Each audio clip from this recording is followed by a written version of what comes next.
Welcome to The Life of Hair. My name's James Atkinson. Thank you for choosing to join into this episode. Now in this episode we are going to follow the lashing hairstylist as she tackles black hair. I can't see the girl's face, I think she's Asian. I haven't watched it all the way through. I like to sort of watch these things mostly with you guys. And she is going to be putting in baby lights onto black, dark brown hair, bleach washing and colour melting this hair, and I've seen the end result because I always see what happened at the beginning, went to the end, and the end result's pretty good actually. I really quite a good end result. There's some questionable processes in the middle though, so anyway, make sure you hang around for those and I'll give you some of my thoughts and feelings on that. But if you enjoy this type of content, then please hit the thumbs up button, subscribe if you haven't yet, and I'll see you in the next one.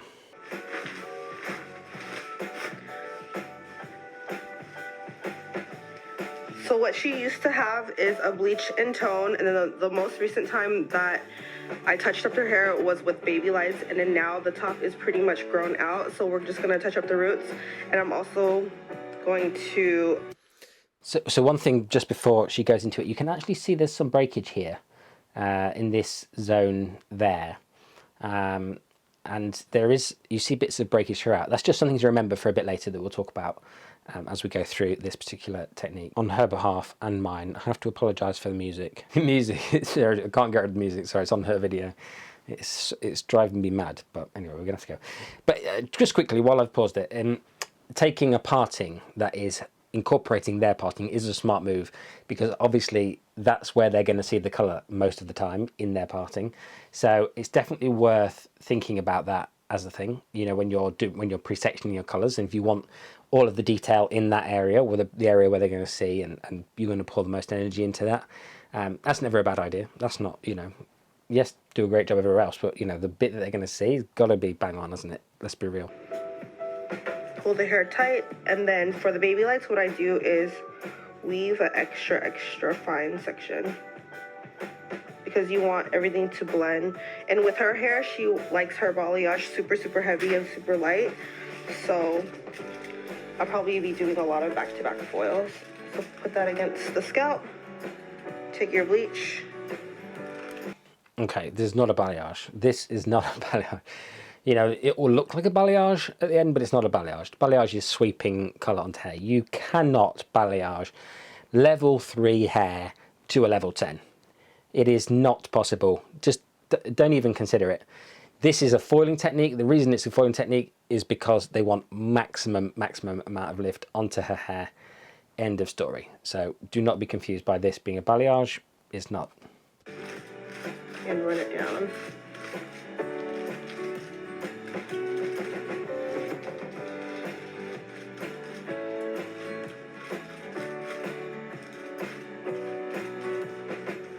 And then you just kind of feather it up a little bit. Move that to the side and then fold it.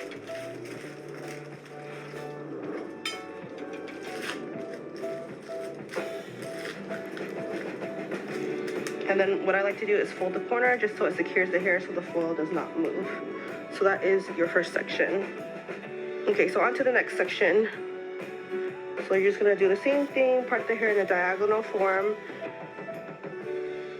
and then do the thin baby lights again. So since her hair is naturally level 2, she has black Asian hair, and when lifting there will be a little bit of yellow tone, but I'm going to let her sit and process as long as possible until she gets to maybe like a level 9 or so, because this bleach can take it up to level 9. And then once that is processed, I like to do like a shadow melt. So the top part's going to be a darker formulation, and then for the bottom it's going to be lighter, which this part's going to be a lot lighter when I do bleach wash it. Now before she does this section, and she was saying that she's going to leave it on as long as possible, ultimately you should only leave it on for as long as the manufacturer recommends. If you leave it on for as long as possible, you could end up with some pretty serious damage to the hair. But she is doing something in each of her foils that is hindering her potential lift anyway. So we're going to watch her do one more. If you can spot it, leave it in the comment section, and then I'll tell you what it is in a sec. So take your section, weave it out as thin as possible.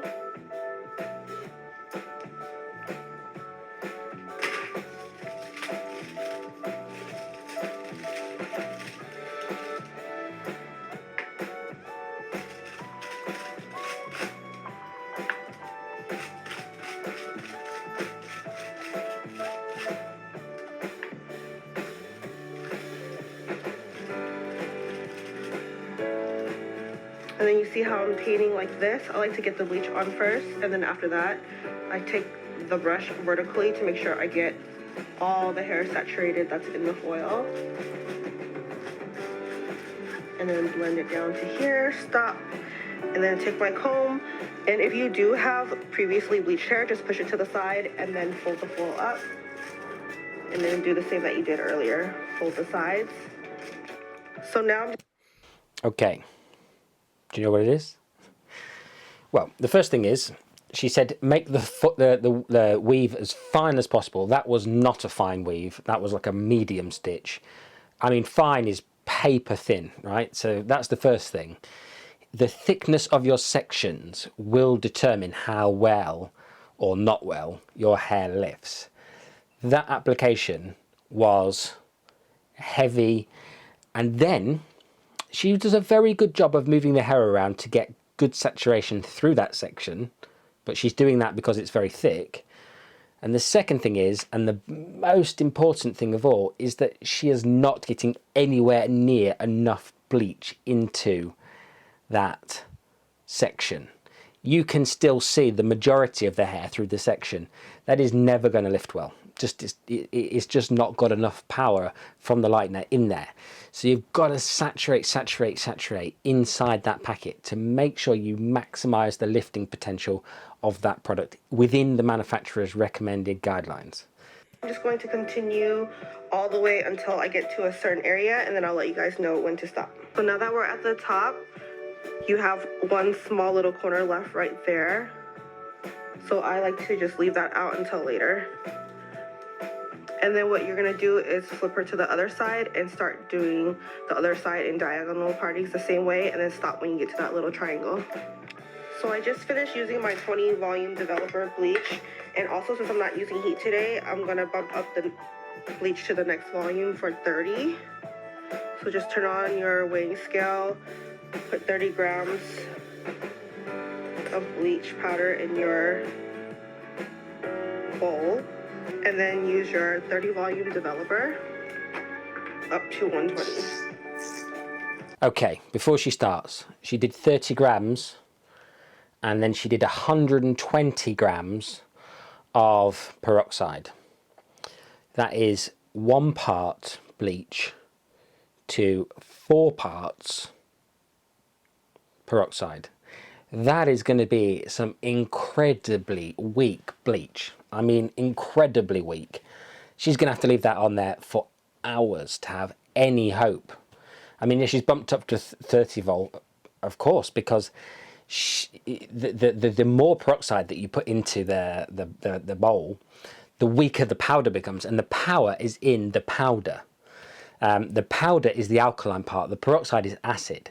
She is making that so weak, and it's just going to be absolutely, well, bleed city if you're not careful as well, because when it's that runny, you know, and the viscosity, I've used that bleach loads of times, and it doesn't go hard. It doesn't need that mixing ratio.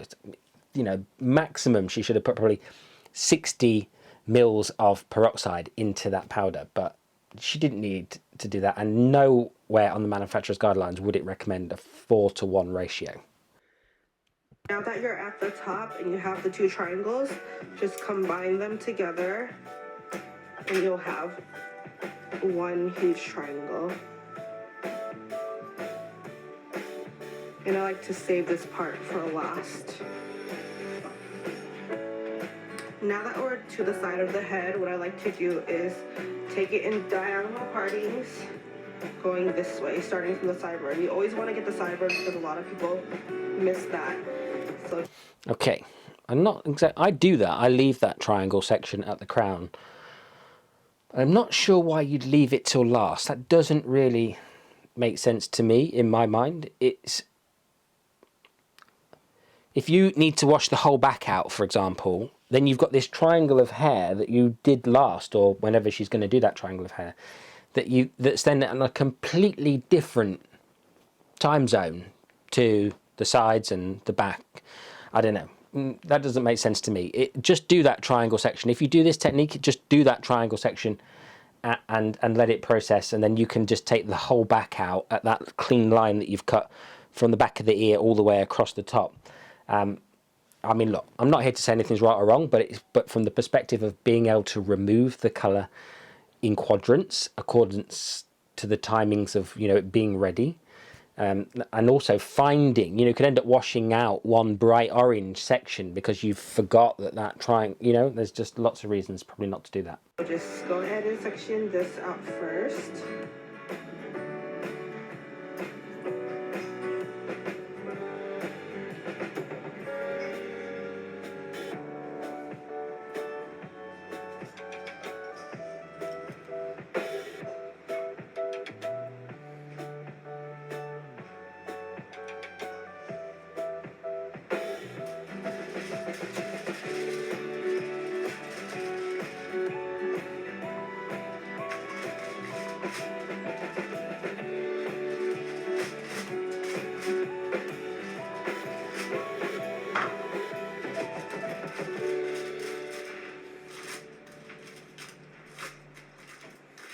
And then also fold that in a triangle just so the hair doesn't slip.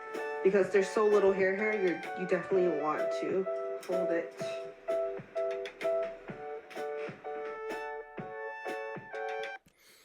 Now, I don't fold like that, and I don't think there's anything wrong with folding like that at all.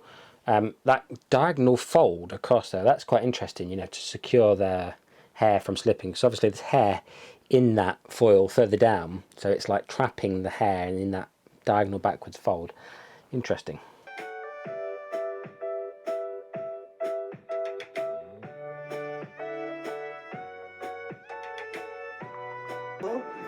I just want you guys to make sure to never leave out the sideburns again, because those are very important. Even though it's just like 3, 4, 5 strands, like a little bit of strands of hair, these still need to be lightened. And so you just continue to do diagonal partings until you get to around this area. And so since this client does have baby hairs, you want to take 3 packets down this way. Okay, that hair that she's pointing out is broken. It's snapped off. Now, it's very weak hair anyway, it doesn't get very long, generally speaking. It's just by the nature of that particular fine hair. But to foil that hair, you are asking for a world of trouble. You are asking for broken hairlines and all sorts of things. There's quite a lot when you see the sections that she takes, like in this. Areas, especially where it's blonde, are a little bit broken. I mean, that is, you know, you're taking the hair to its absolute limit. You're going from like 2 to 10 in this particular instance. So, you know, of course, you're going to experience maybe some breakage. But any overlapping or anything like that, or any hairline that you bleach up and leave on for a long time, ultimately is going to break off pretty quickly. I mean, those baby hairs around the front there don't have any blonde on them. So if she coloured them last time, they've snapped off in between appointments and she's just going to colour them again. Sometimes you have to have very frank and honest conversations with your clients and explain that, you know, that is just the nature of their hair. And if they want to bleach those pieces, that yes, they can, but they're going to break off. And do they want that? She may have had this conversation with this client, but it's just important for you to know that those hairlines are very, very weak, and I just avoid them generally. It doesn't look worse. It just, you know, they're generally covered by the hair anyway. So from this section right here, now that you did all your diagonal sections and you already went and finished half of the section off, go ahead and start going this way, 3 packets to do the baby hairs, and then continue on.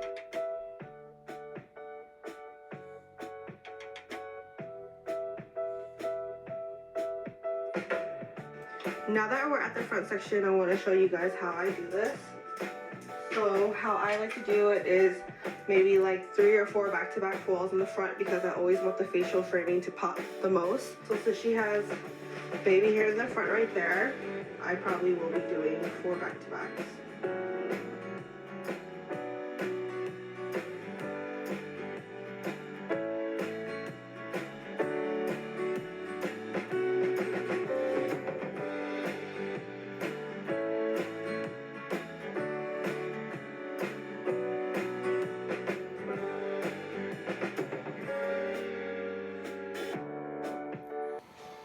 Okay, so she's just going to work straight through the parting. Now that's fine to work through the parting like that in that vertical way, but remember, when you work through the parting vertically like that and then you split that hair, all of those vertical sections are then stripes that run down the head.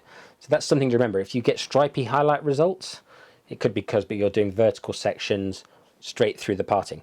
She still hasn't tackled that crown area, which is effectively the back, and can be some of the hardest to lift areas on the head, because if you ever do a test on someone's hair and you use a swatch, a level finder that's got all the shades on it, and you put it against their hair, the top of the head's always the lightest because it's got the sun on it, and then the underneath of their hair at this crown area is usually, and everything below it is usually the darkest.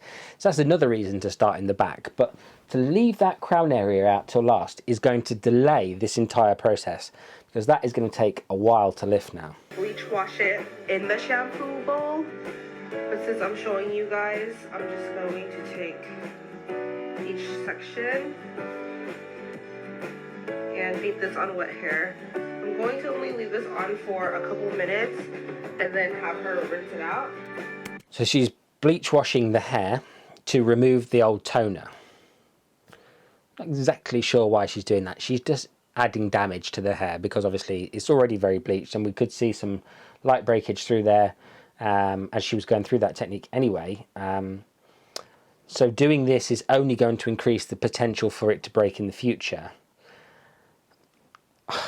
It's difficult because obviously it's very, very tonally grey, and that can be very hard to keep that greyness, and of course then you kind of feel like you want to remove the toner. I think it's a bit purple shampooed as well, like, or kind of some blue shampoo going in there, because it's a little bit sort of patchy and darker towards the ends where it's obviously grabbed a bit harder. But look, we'll see the results in a minute.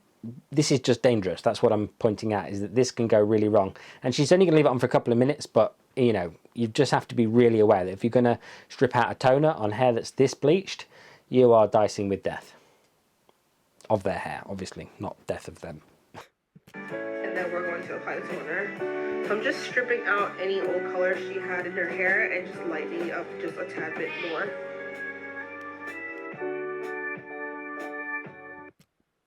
We washed off the bleach wash that we just did. So for the top of her roots, I'm going to go ahead and use the 8 Ash and the 8 Pearl that I've mixed together. So by dropping it down to a level 8, and it looks to have lifted pretty well, so she's obviously left it on a long time because she used a 4:1 ratio. She didn't saturate that highly. It has lifted, so that means that it's been on an incredibly long time to get it to lift that well. She's dropping it down to a level 8. She's using an Ash Pearl concoction in there.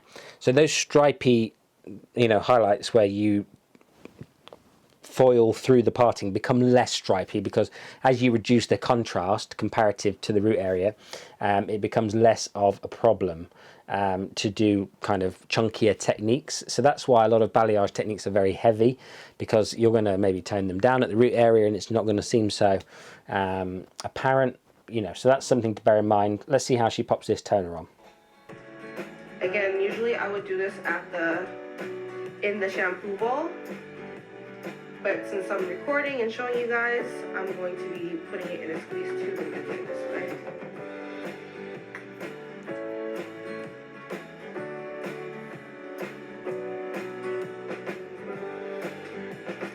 So I'm just putting it on the first 4 inches of her hair.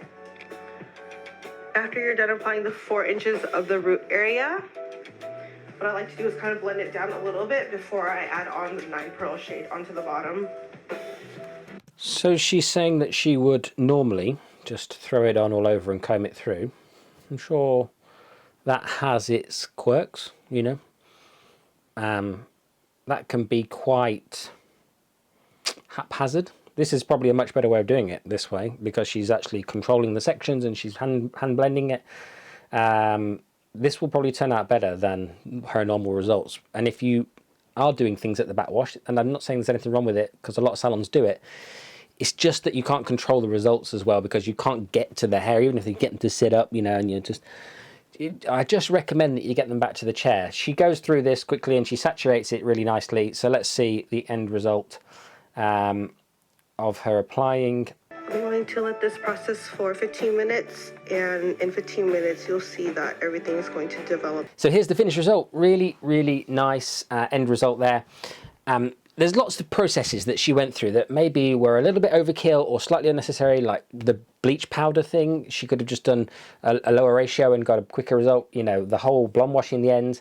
Yes, it did clean it out, but you are risking breakage, the highlighting the hairline. Of course, that's probably what that client wanted. But then she did go and root stretch the first 4 inches, so she would have clearly gone over that section. So she's only going to have a level 8 highlight in that front section. I don't know if that's really going to be of any benefit to her, especially as there is quite a lot of the natural dark in there. So it's not like she's doing a complete scalp bleach and then leaving out this dark hairline.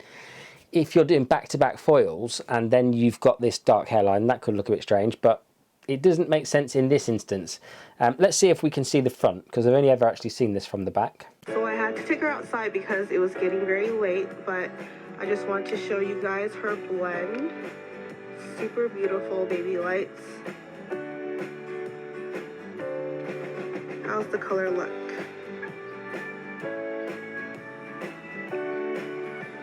Let me know if you guys try this technique and tag me in the photos at the Lashing Hairstylist on Instagram.